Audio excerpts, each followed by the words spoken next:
So hello everyone, थोड़ा सा हम देखेंगे कि what is going on in the market इतने ज़्यादा डाउन क्यों है और उसे समझने की कोशिश करेंगे और उसके पीछे का रीज़न क्या है ये देखने की यहाँ पर थोड़ी सी कोशिश करेंगे।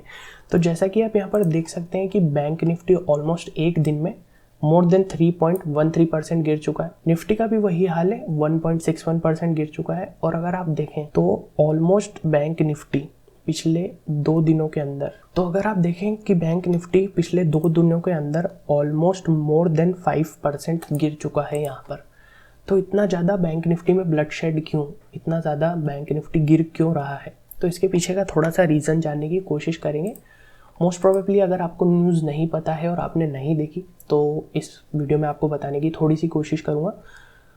तो कुछ कारण है इसके पीछे अदानी इंटरप्राइज का। जैसा कि आप देख सकते हैं यहाँ पर भी स्क्रीन पर अदानी इंटरप्राइजेस के मोर देन 18.52% गिर चुका है।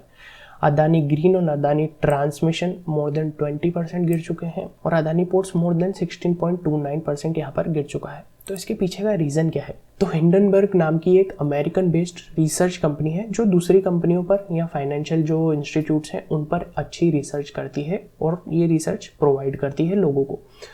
तो यहाँ पर इस कंपनी ने पहले भी बहुत सारी कंपनियों पर रिसर्च किया है और जितनी भी कंपनियों पर इसने रिसर्च किया है उसमें से अगर कुछ एक्सेप्शंस हम छोड़ दें तो ऑलमोस्ट बाकी सारी कंपनियां ही करेक्शन के फेज़ में आई है। और कुछ कंपनियां तो ऐसी भी है जिस पर इस हिंडनबर्ग ने रिसर्च किया है तो वो कंपनियां ऑलमोस्ट 50% से ज़्यादा करेक्ट हो गई है मार्केट में।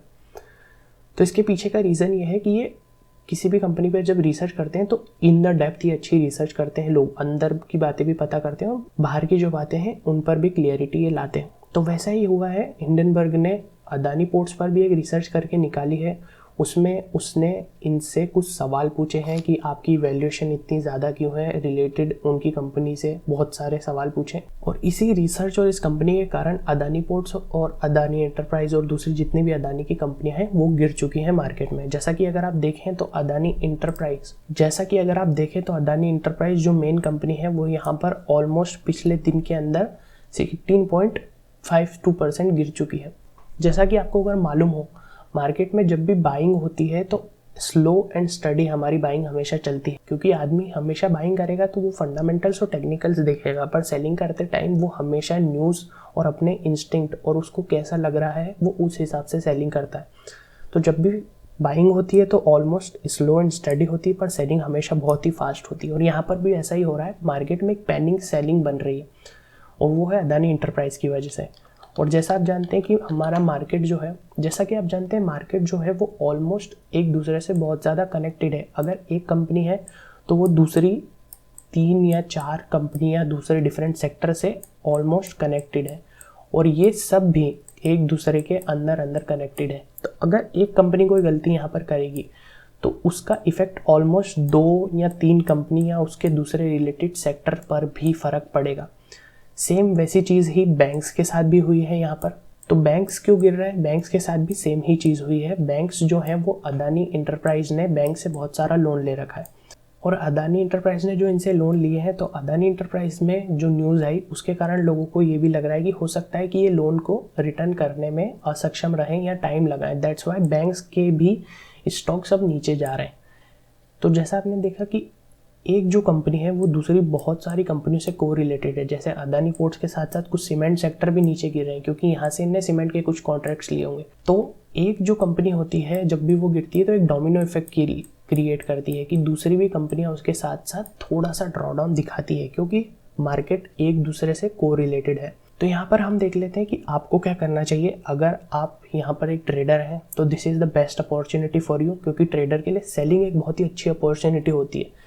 क्योंकि जैसा मैंने अभी भी बोला, बाइंग हमेशा स्लो एंड स्टेडी होगी पर सेलिंग ऑलमोस्ट क्विक होती है।